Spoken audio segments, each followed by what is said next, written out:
ছাত্ৰ ছাত্ৰীসকল, আমি ইতিমধ্যে বিশ্ব পৰিৱেশ দিৱস পালন কৰি আহিছোঁ। আজি বিশ্ব পৰিৱেশ দিৱসৰ কাৰ্যক্ৰমৰ ৭ম দিন।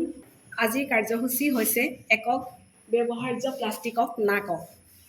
আমি একক ব্যৱহাৰ মানে এবাৰ ব্যৱহাৰ কৰা প্লাষ্টিকক আমি ব্যৱহাৰ কৰিব নালাগে। যিবোৰ প্লাষ্টিক বাৰে বাৰে ব্যৱহাৰ কৰিব পাৰি তেনেকুৱা প্লাষ্টিকহে ব্যৱহাৰ কৰিম যদি আমি প্লাষ্টিক ব্যৱহাৰ কৰোঁ। আৰু অন্যথা আমি প্লাষ্টিকৰ সলনি কাপোৰ বা কাগজৰ মোনা আৰু কি কৰিম, চিচাৰ বাচন, ষ্টীলৰ বাচন এইবোৰহে ব্যৱহাৰ কৰিব লাগে। তেতিয়া আৱৰ্জনামুক্ত হ'ব পৃথিৱীখন। আজি আমি এটা প্ৰতিশ্ৰুতি গ্ৰহণ কৰিম, আমি আজিৰ পৰা প্লাষ্টিকৰ ব্যৱহাৰ নকৰিম। আৰু যদি কৰোঁ, একক ব্যৱহাৰযুক্ত প্লাষ্টিক কিন্তু একেবাৰে ব্যৱহাৰ নকৰিম। বাৰে বাৰে যিবোৰ প্লাষ্টিক ব্যৱহাৰ কৰিব পাৰি তেনেধৰণৰ প্লাষ্টিকহে ব্যৱহাৰ কৰিম। হ'বনে? ঠিক আছে।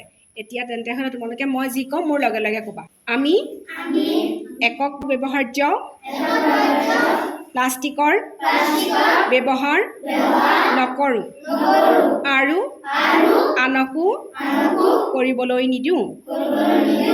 পুনৰ ব্যৱহাৰযুক্ত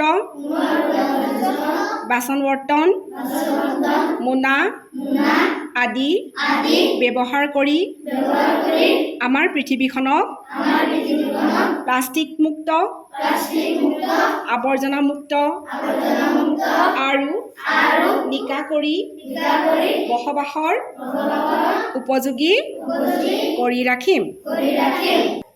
ধন্যবাদ।